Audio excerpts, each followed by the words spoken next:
Time travel এমনই একটা জিনিস যেটা শতাব্দীর পর শতাব্দী মানুষদের পুরো এক্সাইটেড করে রেখেছে। অতীতে গিয়ে নিজের চোখে পুরো ইতিহাস দেখা আর ভবিষ্যতে গিয়ে নিজের ফিউচার সেলফের সঙ্গে দেখা করা, এই দুটো বিষয় শুনতে ভীষণ ইন্টারেস্টিং লাগে, কিন্তু এগুলো বাস্তবে করা ততটাই কঠিন। যদিও আমরা অন্য সব টেকনোলজির দিক দিয়ে অনেক এগিয়ে গেছি, কিন্তু টাইম ট্রাভেলের দিক দিয়ে কিন্তু আজ থেকে 100 বছর আগে যে জায়গায় দাঁড়িয়েছিলাম ঠিক সেখানেই দাঁড়িয়ে আছি, একটু এগোইনি। আমরা এই কনসেপ্টটাকে ঠিক করে বুঝতে পারিনি, তাহলে ভবিষ্যতে গিয়ে বা পাস্টে গিয়ে ফিউচার বা অতীতে যাওয়া তো দূরের কথা। কিন্তু প্রশ্ন হলো কেন?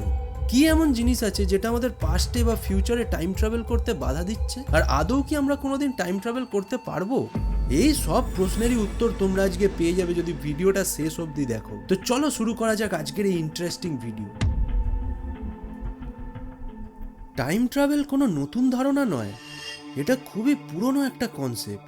বহু লেখক এই টাইম ট্রাভেল নিয়ে তাদের বই লিখেছে, কিন্তু সবার প্রথম যেটা সবচেয়ে পপুলার হয়েছিল সেটা হলো 1895 সালে প্রকাশিত দ্য টাইম মেশিন নামের বই। এই বইয়ের লেখক H.G. ওয়েলস এতে এমন একটি যন্ত্রের বর্ণনা দিয়েছিলেন না, যা সময়ের আগেও পিছনে যেতে পারে লিটারালি। ধীরে ধীরে এই কনসেপ্টটা সিনেমা আর কার্টুনেও দেখানো শুরু হয়, আর খুব অল্প সময়ের মধ্যেই এটা সায়েন্স ফিকশনের একটা বেসিক রিকোয়ারমেন্ট হয়ে দাঁড়ায়। মানে সায়েন্স ফিকশন মুভি বানানোর কথা ভাবলেই টাইম ট্রাভেলের কনসেপ্ট তো আসবেই। দেখো, গত 200 বছরে সায়েন্স এখান থেকে এখানে চলে এসেছে। তোমরা জানো, যখন নাসা প্রথমবার চাঁদে গেছিল তখন তার মাত্র 4 কিলোবাইট র্যামের প্রয়োজন হয়েছিল, মাত্র 4 কেবি। আর দেখো, আজকে আমাদের প্রত্যেকের হাতে যে স্মার্টফোন থাকে সেগুলোতেই কয়েকশো জিবি মানে কয়েকশো গিগাবাইট স্টোরেজ থাকে। তো 1930 সালে এক শিল্পী ভবিষ্যৎ কল্পনা করে একটা পেন্টিং এঁকেছিলেন। তার ধারণা ছিল আজ থেকে প্রায় 100 বছর পর পৃথিবী এমনই দেখতে হবে। আজ দেখো, আশ্চর্যের বিষয়, সেই পেন্টিংটা অনেকটাই মিলে গেছে বাস্তবের সাথে। কিন্তু সবচেয়ে অবাক করা বিষয় হলো, এই সায়েন্স ফিকশনের সব থেকে পপুলার কনসেপ্ট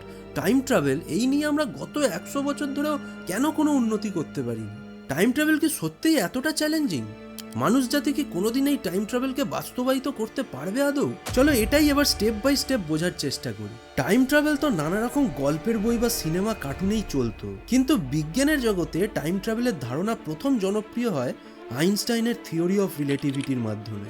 1905 সালে তার স্পেশাল রিলেটিভিটিতে আইনস্টাইন টাইম ডাইলেশনের ধারণাটা প্রথম তুলে ধরে। তার মতে, যদি দুইজন অবজারভার আছে, ধরো তাদের স্পিডের মধ্যে সামান্য হলেও পার্থক্য থাকে না, তাহলে তাদের সময় অনুভব করার ক্ষমতাও আলাদা হবে। সহজ ভাষায় বললে, সময় সবার জন্য একই গতিতে চলে না। সময় কত দ্রুত চলবে সেটা নির্ভর করছে যে ব্যক্তি ওই সময়টাকে অনুভব করছে না, সেই ব্যক্তি আসলে কতটা স্পিডে আছে তার ওপর। আইনস্টাইনের মতে, যত বেশি কোনো বস্তুর গতি বাড়ে না, তার জন্য সময় ততই ধীরে চলতে শুরু করে। দেখো, আমাদের এই যে গোটা ইউনিভার্স আছে, এখানে আলোর চেয়ে বেশি স্পিডে কেউ চলতে পারে না, কোনো কিছুই পারে না। তাই এই আলোর স্পিডকে কিন্তু আমাদের একটা ইউনিভার্সাল লিমিট হিসেবে ধরা হয়। এবার ধরো, যদি কোনো বস্তুর মাস থাকে, মানে ধরো এতটুকুও যদি মাস থাকে, তাহলে কিন্তু সেইটা আলোর স্পিড কোনোদিনই অ্যাচিভ করতে পারবে না, কারণ সেই বস্তুটার যদি একটুও মাস থাকে, তাহলে সেটাকে আলোর স্পিডে এক্সেলারেট করার জন্য অগন্তি এনার্জির দরকার, ইনফাইনাইট এনার্জি, আর সেই এনার্জির যোগান দেওয়া পুরোই অসম্ভব। এখান থেকে আমরা দুটো জিনিস তো পুরো ক্লিয়ারলি বুঝতে পারি। এক হলো, যদি কোনো বস্তু খুব দ্রুত গতিতে চলে, তাহলে তার জন্য টাইমও প্রচুর স্লো হয়ে যায়। মানে হাইপোথেটিক্যালি বলতে গেলে, যদি কোনো বস্তু ধরো আলোর স্পিডে চলতে থাকে, তাহলে তার জন্য টাইম কিন্তু পুরোই থেমে যাবে। আর দ্বিতীয়ত যেটা বুঝতে পারি সেটা হলো, যদি লাইটের স্পিড কোনো বস্তু অ্যাচিভ করতে চায় যার মাস আছে, তাহলে কিন্তু তার জন্য ইনফাইনাইট এনার্জির দরকার, যেটার যোগান দেওয়া অসম্ভব। আইনস্টাইনের এই থিওরি তখনকার সমস্ত বিজ্ঞানীদের পুরো নাড়িয়ে দিয়েছিল, কারণ এই ফার্স্ট বার হয়েছিল যে সময় নিয়ে কোনো বিজ্ঞানী এত গভীরভাবে রিসার্চ করেছে। এরপর স্পেশাল রিলেটিভিটি বেরোনোর পর বাকি বিজ্ঞানীরা বলে, আমরা কেন পিছিয়ে থাকবো, বলে ওরাও গভীরভাবে টাইম নিয়ে রিসার্চ করতে শুরু করে, আর এমন কিছু জিনিস খুঁজে পান যেগুলো সত্যিই অজানা ছিল। এর মধ্যে সবচেয়ে ইন্টারেস্টিং বিষয়টা ছিল টাইম প্যারাডক্স।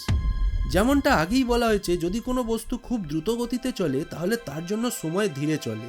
এই ধারণাটাকে যদি একটু বুদ্ধিমত্তার সাথে অ্যাপ্লাই করা যায় না, তাহলে এমন কিছু প্যারাডক্স তৈরি হয় যা সত্যি বিশ্বাস করা কঠিন। উদাহরণ হিসেবে ধরো, বান্টি আর বাবলি নামে দুই যমজ ভাই বোন, তাদের বয়স সেম। বিজ্ঞান নিয়ে আগ্রহ থাকার কারণে তারা একটা টাইম ট্রাভেল এক্সপেরিমেন্ট করার সিদ্ধান্ত নেয়। এই প্ল্যান অনুযায়ী বান্টি একটা স্পেসশিপে করে মহাকাশের লং ট্যুরে যাবে, যেখানে তার স্পেসক্রাফটের গতি হবে আলোর গতির 25%। অন্যদিকে বাবলি কিন্তু পৃথিবীতেই থাকবে এবং বান্টির ফিরে আসার অপেক্ষা করবে। সব প্রস্তুতি শেষে বান্টি মহাকাশে রওনা দেয়। প্রায় 1 বছর স্পেসে লাইটের 25% স্পিডে ট্রাভেল করার পর সে যখন ফিরে আসে পৃথিবীতে, তখন দেখা যায় পৃথিবীতে অতিরিক্ত 12টা দিন কেটে গেছে। অন্যভাবে বললে বান্টির সময় 12 দিন এগিয়ে গেছে। যাত্রার শুরুতে বান্টি আর বাবলির বয়স সমান ছিল, কিন্তু এখন বান্টির বয়স বাবলির থেকে 12 দিন কম। একেই টাইম ডাইলেশন বলা হয়, আর এটাই হলো টুইন প্যারাডক্সের একটা ক্লাসিক এক্সাম্পল। এই প্যারাডক্স থেকে বোঝা যায় ভবিষ্যতে টাইম ট্রাভেল করা তো থিওরিটিক্যালি সম্ভব। যদিও আমরা আলোর স্পিডে চলতে পারি না, তবুও অন্যদের তুলনায় বেশি স্পিডে তো চলতে পারি। আশ্চর্যের বিষয় হলো এটা এক্সপেরিমেন্টের মাধ্যমে প্রমাণিতও হয়েছে। দেখো, পৃথিবীর অরবিটে থাকা সেই যে ইন্টারন্যাশনাল স্পেস স্টেশন, যেটা পৃথিবীর ওপরে প্রায় 400 কিলোমিটার উঁচু দিয়ে ঘুরছে, সেটা প্রায় 28,000 কিলোমিটার পার আওয়ার স্পিডে চলছে, যা আলোর সাথে কম্পেয়ার করলে আলোর গতির মাত্র 0.00026% মাত্র। কিন্তু দেখা গেছে সেখানে প্রায় 6 মাস কাটানোর পর অ্যাস্ট্রোনটদের বয়স না পৃথিবীর মানুষদের তুলনায় প্রায় 0.5 সেকেন্ড কম বাড়ে। হ্যাঁ, আমি জানি এটা একদমই কম, কিন্তু এটাও মাথায় রাখতে হবে যে স্পেস স্টেশনের গতি কিন্তু আমাদের আলোর গতির চেয়েও অনেক কম, মাত্র 0.00026%। এটা থেকে একটা জিনিস তো বোঝাই যাচ্ছে যে যত স্পিডে চলবে তত কিন্তু টাইম তার জন্য স্লো হবে। এটুকু তো প্রমাণিত হলো। তার মানে ধরো ভবিষ্যতে আমরা যদি এমন কোনো স্পেসক্রাফট বানাতেও পারি হাইপোথেটিক্যালি, যা আলোর গতির প্রায় 10% গতিতেও যদি চলতে পারে না, তাহলে টাইম ডাইলেশনের প্রভাব অনেক বড় আকারে দেখা যাবে তখন। এরপর আইনস্টাইন স্পেশাল রিলেটিভিটির পর স্পেস টাইম আর গ্র্যাভিটির সম্পর্ক বোঝার জন্য কাজ চালু করেন, আর 1915 সালে জেনারেল থিওরি অফ রিলেটিভিটি আনেন। এই থিওরিতে বলা হয় ভারী বস্তু যেমন ধরো তারা বা গ্যালাক্সি স্পেস টাইমকে ঠিক এইভাবে বাঁকিয়ে দেয়, যার ফলে সময়ও বিকৃত হয়। সহজভাবে বললে গ্র্যাভিটিও সময়কে স্লো করে দেয়। তার মানে কোনো বস্তুর গ্র্যাভিটেশনাল ফোর্স যত বেশি, তার জন্য সময় তত ধীরে চলে। এরই সবচেয়ে ভালো এক্সাম্পল হলো 2014 সালে রিলিজ হওয়া ইন্টারস্টেলার মুভি। যখন কুপার আর তার সঙ্গীরা গার্গান্টুয়া নামক ব্ল্যাক হোলের খুব কাছে চলে যায় না, তখন সেই ব্ল্যাক হোলের হিউজ গ্র্যাভিটেশনাল ফোর্সের কারণে তাদের জন্য সময় ভীষণভাবে স্লো হয়ে যায়। ওখানের 1 সেকেন্ড পৃথিবীর 7 বছরের সমান হয়। পৃথিবীতে ফিরে এসে তারা জানতে পারে যে যাত্রার সময় কুপারের মেয়ের বয়স যখন মাত্র 10 বছর ছিল, সেই মেয়েটাই আজ 100 বছরের বুড়ি হয়ে গেছে এবং জীবনের শেষ নিঃশ্বাস নিচ্ছে। অথচ কুপারের বয়স কিন্তু মাত্র কয়েক বছরই বেড়েছে জাস্ট। মানে কোনো অবজেক্ট যদি ব্ল্যাক হোলের খুব কাছে থাকে, তাহলে তার জন্য সময়ও খুব ধীরে হয়ে যায়। অন্যদিকে ব্ল্যাক হোল থেকে দূরে থাকা মানুষজনদের জন্য কিন্তু সময় পুরো স্বাভাবিকভাবেই চলতে থাকে অ্যাজ ইউজুয়াল, যার জন্য একটা টাইম ডিফারেন্স তৈরি হয়। ফিজিক্সের ভাষায় একেই বলে গ্র্যাভিটেশনাল টাইম ডাইলেশন। মানে গ্র্যাভিটির ফলে টাইম স্লো হয়ে যাচ্ছে। আগে যেমন স্পিড বাড়লে টাইম স্লো হয়ে যাচ্ছিল, সেরকম গ্র্যাভিটির ফলেও টাইম স্লো হচ্ছে। যাই হোক, এতক্ষণ আমরা এটা বুঝে গেছি যে ভবিষ্যতে টাইম ট্রাভেল করা পুরোপুরি সম্ভব।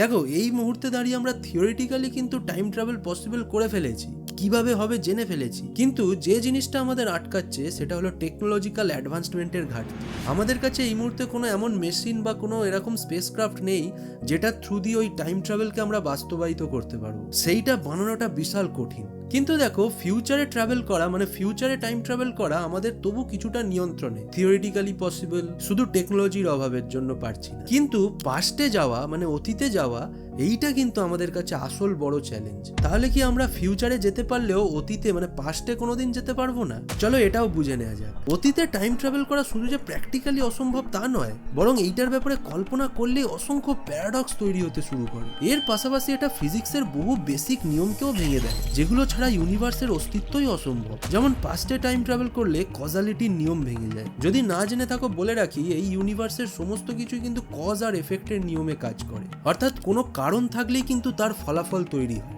মানে ধরো তুমি একটা ফুটবল পড়ে আছে, সেটাকে কিক মারলে তবেই কিন্তু সেটা গোল গোল ঘুরতে থাকবে। হঠাৎ করে একটা বল পড়ে আছে গ্রাউন্ডের মধ্যে, হঠাৎ করে গোল গোল ঘুরবে না, কিছু না কিছু কারণ থাকতেই হবে। কিন্তু এখানেই অতীতে টাইম ট্রাভেল করলে এই যে কজ আর এফেক্টের যে নিয়মটা পুরো ভেঙে যায়, আর এখান থেকেই তৈরি হয় অসংখ্য প্যারাডক্স। এর মধ্যে সবচেয়ে বিখ্যাত প্যারাডক্সটা হলো গ্র্যান্ডফাদার প্যারাডক্স। ধরো তুমি একটা টাইম মেশিন বানিয়ে অতীতে গিয়ে তোমার দাদু দিদাকে একে অপরের সাথে দেখা করতে বাধা দিলে। এর ফলে ভবিষ্যতে তাদের কোনোদিন মিলই হবে না, বিয়েই হবে না। আর যদি বিয়েই না হয়, তাহলে তোমার বাবারও জন্ম হবে না। আর যদি তোমার বাবার জন্ম না হয়, তাহলে তোমার জন্ম কোথা থেকে হবে? কিন্তু যদি তুমি নিজেই জন্মে না থাকো, তাহলে অতীতে গিয়ে ঘটনাগুলো বদলাতে গেল কি? এই সমস্যাটাকেই বলা হয় grandfather paradox. Theory of relativity বেরোনোর 100 বছর পরেও আজকেও আমরা এই প্যারাডক্স সলভ করতে পারিনি। কজালিটির পাশাপাশি পাস্টে টাইম ট্রাভেল করলে না থার্মোডাইনামিক্সের সেকেন্ড রুলটাও পুরো ভেঙে যায়। দেখো, এই নিয়ম অনুযায়ী ইউনিভার্স সবসময় অর্ডার থেকে ডিসঅর্ডারের দিকে এগোয়। তোমার কাছে যদি একটা পুরনো সাইকেল থাকে তাহলে সময়ের সাথে সাথে সেটা আরো পুরনোই হবে, এমন কখনোই হবে না যে পুরনো থেকে নতুন হয়ে যাচ্ছে। মানুষ জন্মের পর বড় হতে থাকে নাকি বড় হওয়ার পর জন্মের দিকে আবার ফিরে যায়। এই বিষয়গুলি খুবই স্বাভাবিক মনে হলেও অতীতে মানে পাস্টে টাইম ট্রাভেলের ক্ষেত্রে এগুলো কি ভাঙতে দেখা যায়। দেখো, ভবিষ্যতে যাওয়ার জন্য আমাদের প্রচুর স্পিডে যেতে হবে, বা কোনো ব্ল্যাক হোলের কাছ থেকে বা হাইলি গ্র্যাভিটেশনাল ফিল্ডের এফেক্ট আছে এমন জায়গা থেকে ঘুরে পৃথিবীতে আসতে হবে। তার জন্য আমাদের কি দরকার? একটা এমন স্পেসশিপ যেটা পুরো লাইটের কাছাকাছি স্পিডে ট্রাভেল করবে, তাই তো? তো আমরা জানি যে ভবিষ্যতে টাইম ট্রাভেল করতে গেলে আমাদের এরকম একটা স্পেসশিপ লাগবে, ব্যাস। কিন্তু পাস্টে মানে অতীতে টাইম ট্রাভেল করতে গেলে আমাদের কি করতে হবে সেই বিষয়ে কারোর কোনো ধারণাই নেই। টাইম ট্রাভেল না শুনতে যতটা ইজি মনে হয়, এটাকে বাস্তবায়িত করা ততটাই কঠিন, ততটাই জটিল। কারণ এর ফলে যেসব প্যারাডক্স তৈরি হতে শুরু করে সেগুলোর সমাধান আজ অবধি আমাদের কাছে নেই। অনেক বিজ্ঞানীর মতে পাস্টে টাইম ট্রাভেল করা মাল্টিভার্স থিওরির সাথে যুক্ত হতে পারে। এমনটা হতে পারে যে আমরা যখন বর্তমান থেকে অতীতে যাই তখন একটা নতুন ইউনিভার্স তৈরি হয়ে যায়। এর ফলে মেন ইউনিভার্সের ওপর কোনো প্রভাব পড়ে না, ফলে কজালিটিও বজায় থাকে আর ফিজিক্সের কোনো নিয়মও ভাঙে না। আর এটাই কিন্তু গ্র্যান্ডফাদার প্যারাডক্সের একটা সলিউশন আমার মনে হয় পার্সোনালি। কারণ দেখো, যদি তুমি তোমার দাদু আর দিদার বিয়েই আটকে দাও তাহলে সেক্ষেত্রে হয়তো তোমার বাবা বা তুমি জন্মাবে না, সেটা এই পৃথিবীতে। কিন্তু এখানে বলা হচ্ছে যে এই পৃথিবীতে কিছু হচ্ছে না, এখান থেকে আরেকটা অন্য পৃথিবী মানে মাল্টিভার্স, অন্য একটা ইউনিভার্সে জিনিসটা ঘটছে। এই পৃথিবীতে তুমি তোমার বাবা যেরকম আছো সেরকমই আছে ইনট্যাক্ট, কিন্তু যা চেঞ্জ হচ্ছে সেটা এই পৃথিবীতে হচ্ছে। ফলে এইটা একটা সলিউশন হতে পারে, কিন্তু তাও এটা পুরোপুরি একটা থিওরি, এটা কিন্তু সাইন্টিফিক্যালি প্রুভেন নয়, এটা জাস্ট একটা কনসেপ্ট। আর এই কারণেই মনে হয় অতীতে টাইম ট্রাভেল করা পুরোই অসম্ভব। তবে এমন কিছু কেস দেখা গেছে যেখানে অনেক মানুষ দাবি করেছে যে তারা ফিউচার থেকে নাকি টাইম ট্রাভেল করে পাস্টে এসছে, আর তারা অনেক রকম মাথা ঘুরিয়ে দেওয়ার মতো প্রমাণও সামনে রেখেছে, যেগুলোর কোনো অ্যান্সার আমাদের কাছে এখনো নেই। তার মানে কি সত্যি ফিউচারে পাস্টে টাইম ট্রাভেল করা পসিবল হয়ে গেছে? হয়তো আমরা পাস্টে বসবাস করছি, অ্যাকচুয়ালি পৃথিবী 2100 সালে চলে গেছে। Who knows, there are lots of possibilities. যদি ওই মাথা ঘুরিয়ে দেওয়া কেসগুলোর ব্যাপারে জানতে চাও কমেন্টে জানাও। আজকে ভিডিও এতটাই, দেখা হচ্ছে নেক্সট ভিডিওতে। Till then guys, bye by.